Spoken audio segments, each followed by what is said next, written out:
I will begin with your thoughts on what we've seen happen in the last 2 months in American politics. It's perhaps the most remarkable thing that no movie director could have ever No, written. you couldn't imagine it. It's like a big earthquake. And what has happened is that earthquake, which normally would be a very destructive thing, is now, I believe, going to save democracy in America. Really? Yes, because we have now a candidate with Kamala Harris, Tim Walz, who are energizing the Democratic Party. I've never seen a Democratic Party come together as fast as they have, and they know what's at stake, which is Donald Trump gets another term and democracy will then be dismantled. Now, we look towards the UK and to France, who both averted a big upheaval there.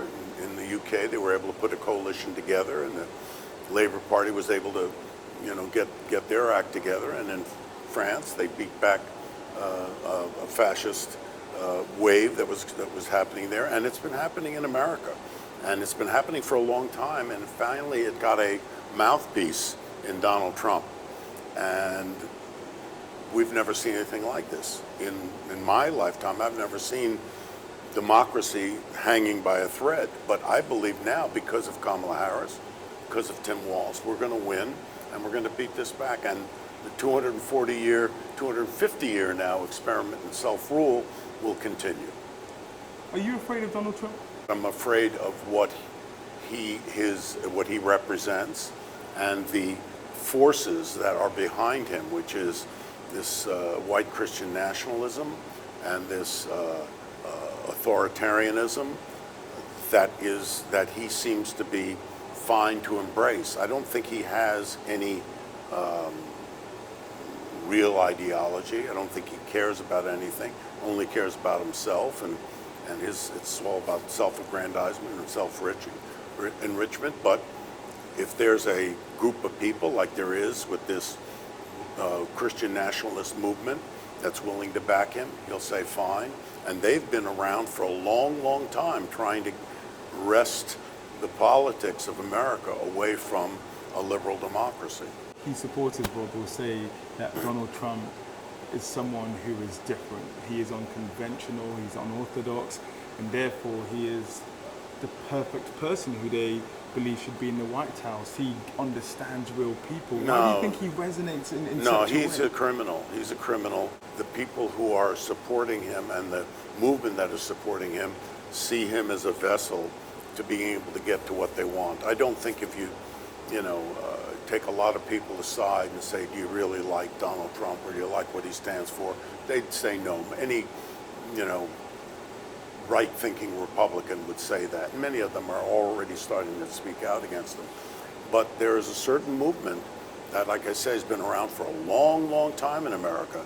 It's racist, it's misogynistic, and it wants America to be a white Christian nation. That's what it wants, and they see in Donald Trump a vessel that they can pour their grievances in and get what they want, hopefully. What do you say to people who would take offense to what you just said? I would say to them, I feel bad for you that you've been, been conned by one of the greatest con men in the world. And I would say, I feel sorry. I feel sorry for you. How did you feel when we saw that near-death experience that he experienced, the assassination attempt? Did that change your perspective of who he was, or the fact that he reacted in such a defiant way, in a way that nobody expected? You don't want anybody to get shot. I mean, that was horrible. And, certainly there was a massive breakdown in the Secret Service there. But if you notice, he's a showman. And even though he just got grazed and his ear was, there was blood, whatever, he had the presence of mind to stop and take a picture. And, you could hear him talking to him, wait. He kept saying, wait to the Secret Service. Then he puts his fist up because he knows that that's what's going to be captured by the media, and then that goes viral, and that's what he had. Joe Biden, I know you were a big supporter of his. You liked him personally, and I know his policies are something that you've championed as well. Is there a part of you that's sad having saw what we saw last night? Because being in that room, it felt a bit bittersweet. Yeah, it was. I'm sure for Joe, it was mixed emotions. But the thing that's great about Joe Biden is he cares about the country more than he does himself, which is what a great leader is. A great public service is somebody who's working for the betterment of other people. And when he recognized that maybe, the reason he ran in 2020 was to preserve democracy. He talked about it. That was the basis of his campaign, the soul of America, the soul of the nation, after he saw what happened in Charlottesville. And he did it. He was able to beat back Trump, and he was able to preserve democracy. And then at the tail end, now he's getting older, and he realizes that the very thing he was trying to do, he doesn't want to undermine by the fact that he might lose to Donald Trump. So it was a very tough decision for him. He made the decision, but at the end, he made the decision based on what he thinks is best for America, is best for others, not what's best for him. What do you say to those within your party who believe that Joe Biden was mistreated and perhaps there could have been a much more smoother way to, get rid of him out of the Well, race? most of the people in the Democratic Party now are coalesced around Kamala Harris.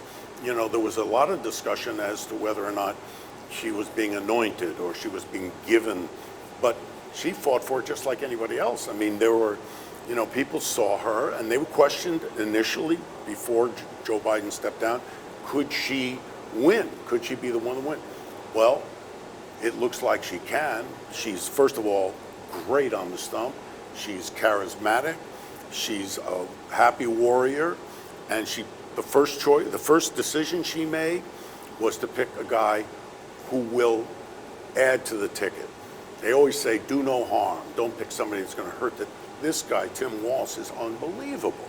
He's wonderful out there, and that was her first decision. So I feel like all the Democrats at this point are saying, okay, we're coalescing behind Kamala Harris, and let's win this thing.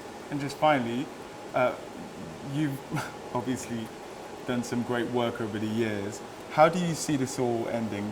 How would you write the end of this, or perhaps the start of this new chapter for the Democratic Party? Well, here's what I hope. First, we're going to save democracy. The guardrails will be kept in place. But now it's important that the Republican Party build themselves back to a realistic and worthy opposition, because you cannot have a democracy unless you have competing ideas that talk to each other, agree on a series of facts, and then work policy out. Right now, there's no other party. There's only the Democratic Party and this cult of personality. So it'll be interesting to see whether or not the Republicans can find a way, and who those leaders are going to be, we don't know, to build back a party that will have a reason to be part of the dialogue. And I'm hoping that they can, because a democracy won't survive unless you have a two-party system.